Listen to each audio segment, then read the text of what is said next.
여러분 안녕하세요. 명리학원을 읽어보겠습니다. 3편까지 모두 읽었고요. 제4편의 잠론 24칙은 특별히 이제 제목을 정하기가 중요하지 않고 여러 가지를 논하는 그런 의미의 24칙이라고 봅니다. 그래서 여기서는 1칙, 2칙 이렇게 해서 저자의 생각을 논하고 있습니다. 376쪽 1칙 사람의 타고난 운명을 궁구하는 학문은 그 기원이 분명치 않다. 옛 책을 보면 사람의 타고난 운명을 궁구하는 학문은 낙록자에게서 비롯했다고 했는데 낙록자는 전국시대의 사람으로서 귀곡자와 동시대의 인물이다. 한시대의 사마계주와 엄군평, 삼국시대의 관로, 진시대의 곽박, 북제시대의 위정, 당시대의 원청광과 일행스님과 이필과 이허중과 같은 인물들이 모두 그의 학수를 배웠다. 그 중에서 이필은 관로의 천연결을 얻었을 뿐만 아니라 일행스님의 요지까지 얻어서 사람들의 기륭을 추론했는데 무척 잘 맞아 떨어졌다. 이필이 이허중에게 그 학수를 전수했는데 이허중은 그 학수를 알기 쉽게 자세한 설명을 덧붙여 사용했다. 낙록자에서 이허중에 이르기까지는 사람의 운명을 논할 때에 태어난 해와 나음을 위주로 하여 논했다.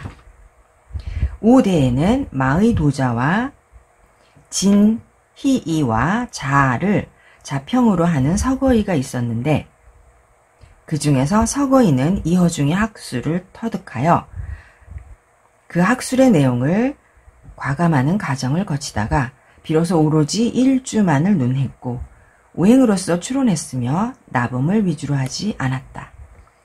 그러다가 송시대의 효종 때에 회상의 술사가 이 학술에 술사인 충허자가 이 학술에 능통하여 도홍스님에게 전수하고 도홍스님은 원시대의 사람인 서대승에게 전수함으로써 서자평과 서대승의 법을 추론하고 연역하여 지금까지 이르렀다. 이상이 사람의 타고난 운명을 궁구하는 학문의 대략적인 역사이다. 내가 고찰해 보건대 낙록자의 생존 시기는 근거가 없으나 이허중에 관한 기록의 골자는 사실과 별 차이가 없다.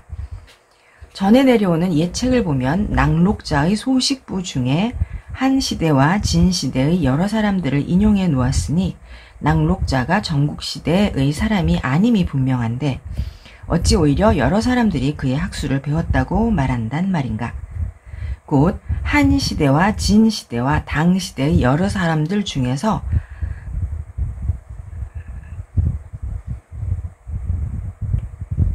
복사이나 상이나 역에 대해 저술한 사람들은 있었어도 사람의 타고난 운명에 대해 저술한 사람들은 없었다. 이필의 외전을 보면 단지 신선에 관한 일만 있으며 진희이는 은거하여 도를 닦았으니 이 두 경우 모두 사람의 타고난 운명에 대한 언급은 없었다. 사주를 감정하는 법의 경우에는 예책에서 간혹 이허중의 학설을 인용한 경우가 있었으나 그 학설의 전체 내용이 다 실려있는 책은 보기 드물었고 그 법이 상세하게 드러나지도 않았다. 그러다가 서자평에 이르러 법이 비로소 정해졌으며 서대승에 이르러서는 법이 더욱더 밝게 빛났다.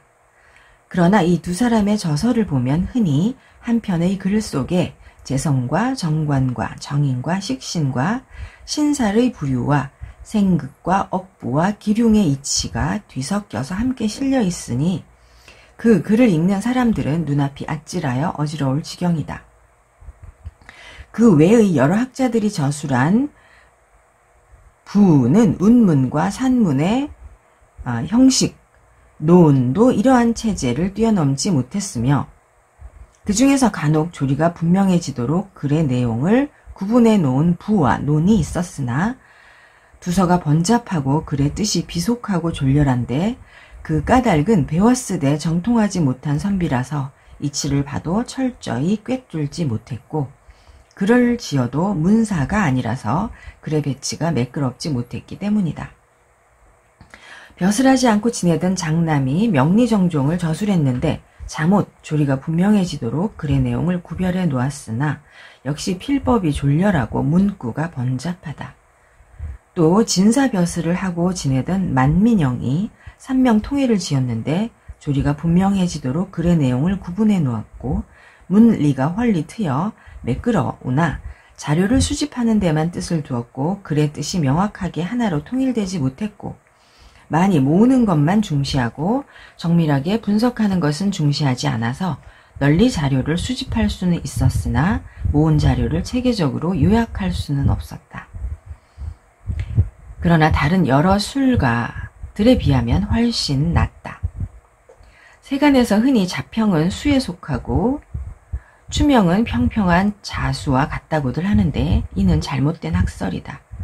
후대에 오대의 서거인은 자가 자평이고 동해 출신이고 별호가 사척선생이고 또 복례 노인이라고도 불렀다. 그는 태화산의 서쪽에 있는 당봉동에 은거하고 있었는데 타경필기에 그의 생애에 대한 자세한 내용이 실려있다. 이칙, 명리학자들이 논하는 것은 재관과 격국과 신살의 세 가지뿐이다. 그런데 옥정오결과 적천수라는 두 책에서는 음양의 이치를 찾고 간지의 정을 궁구함으로써 이상의 세 가지만 추구하는 것에 만족하지 않았으므로 술가들이 이 두 책을 중시하지 않는다. 그러나 이 두 책은 음양의 이치가 정밀하고 간지의 정이 분명하니 이상의 세 가지에 대해서만 추론하는 것보다 더욱더 깊고 미묘하고 적절하지 않겠는가. 그러므로 내가 이 두 책을 완전히 베껴놓았다. 옥정오결은 안동 출신의 두 겸이 저술한 책인데 그 필법이 명확하지 않고 공허하다. 반면에 적천수는 유성의의 이름을 가차하여 저술한 책인데 그 필법이 밝고 시원하며 글의 이치가 모두 분명하고 마음 먹은 대로 들어맞는다. 요컨대 이 두 책은 마땅히 서자평과 서대성 등이 저술한 책과 함께 명리학자들의 법식으로 삼아야 할 것이다. 삼칙, 장신봉은 사주원국과 대운을 볼 때 사주원국과 대운 모두 천간을 중시했다. 개두설이란 게 있는데 그 내용을 보면 다음과 같다. 곧 천간은 사람의 머리와 얼굴과 같고 지지는 사람의 오장육부와 같다. 그리고 아래에 감춰진 것이 위에 드러나면 감춰져 있을 때는 보이지 않도록 가릴 수 있어도 드러나 있을 때는 보이지 않도록 가릴 수 없다. 그리고 한평생을 부귀하게 살 것인지 빈천하게 살 것인지는 단지 드러나 있는 머리와 얼굴을 통해서만 알 수 있다. 무릇 복이 되거나 재앙이 되는 성분이 사주 천국의 천간에 투출하면 천간의 이해관계가 가장 중요하다. 그리고 행운에서 비록 일주가 기뻐하는 지지를 만나더라도 일주가 미워하는 천간이 기뻐하는 지지를 덮고 있으면 길하지 않으며 또 행운에서 비록 일주가 미워하는 지지를 만나더라도 일주가 기뻐하는 천간이 미워하는 지지를 덮고 있으면 흉하지 않다. 가령 일주가 목화를 기뻐하는데 행운에서 간목이나 을목이나 병화나 정화가 들어온다면 다소나마 좋은 일이 생길 것이며 일주가 금수를 미워하는데 행운에서 경금이나 신금이나 임수나 계수가 들어온다면 다소나마 좋지 않은 일이 생길 것이다. 그 학설이 상당히 일리 있긴 하지만 사주 원국에서나 행운에서나 줄곧 반드시 간지를 종합하여 논단해야 한다. 가령 일주가 간목이나 을목을 기뻐하는데 간목이나 을목이 신이나 유 위에 앉아있다면 어찌 손실이 없을 수 있겠는가.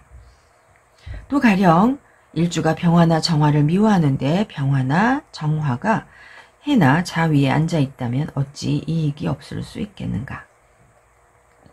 요컨대 사주원국에서 천간을 볼 때는 마땅히 원령의 상황을 논해야 하는 바 설령 간목이나 을목이 인목이나 묘목 위에 앉아있다고 하더라도 가을에 태어났다면 이는 단지 추목일 뿐이다. 그리고 행운에서 들어오는 지지를 볼 때는 마땅히 방의 여부를 논해야 하는 바 가령 행운에서 들어오는 지지가 목방의 하나라면 설사 위에서 경금이나 신금이 덮고 있다고 하더라도 이 경우에 경금이나 신금은 어디까지나 동방의 금이라서 서방의 금과 똑같이 논해서는 안 된다. 그 밖에 방의 경우에도 모두 이와 같이 적용하면 된다. 4칙. 장신봉의 병약설은 그 법이 훌륭하지만 병에 걸린 것을 막 얻어가져 놓고서 의약을 구하는데 기왕에 의약을 가져다 쓴 바에는 중화로 회귀하는 것이니 이는 올바른 이치를 버리고 바르지 못한 것을 중시하는 것이 아닌가.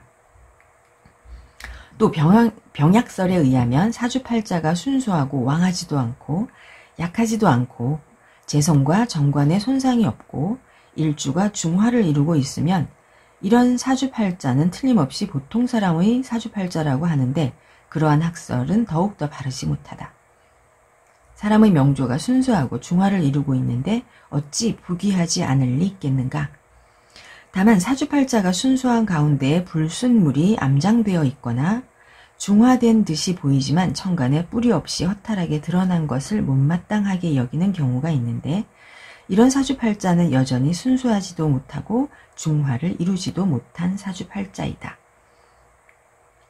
예전에 큰 부귀를 누린 명조를 본 적이 있는데 그 명조는 병도 없었고 왕하지도 약하지도 않았으며 행운도 오행을 거쳐가면서 모두 좋았으며 몸은 오복을 갖추고 흠잡을 데가 없었으니 이야말로 어찌 순수하고 중화를 이룬 확실한 증거가 아니겠는가. 그러니 병약설에 지나치게 구애될 필요가 있겠는가. 5칙. 옛사람이 말하기를 천지 사이에 가득 찬 것은 모두 수와 토다. 그러므로 수와 토는 오랫동안 존재하여 없어지지 않는다. 목은 비록 무성할 때도 있고 말라 죽을 때도 있지만 도처에 모두 있으므로 수와 토나무로 오래 존재한다. 그러나 화는 나무를 문질러 생기고 금은 모래를 헤쳐서 얻음으로 생기기도 쉽고 없어지기도 쉽다라고 했다. 이 학설도 통용되긴 하지만 오행이 생겨나고 없어지는 것은 오로지 그러한 이치를 논하는 것이지 형질에 있는 것이 아니다.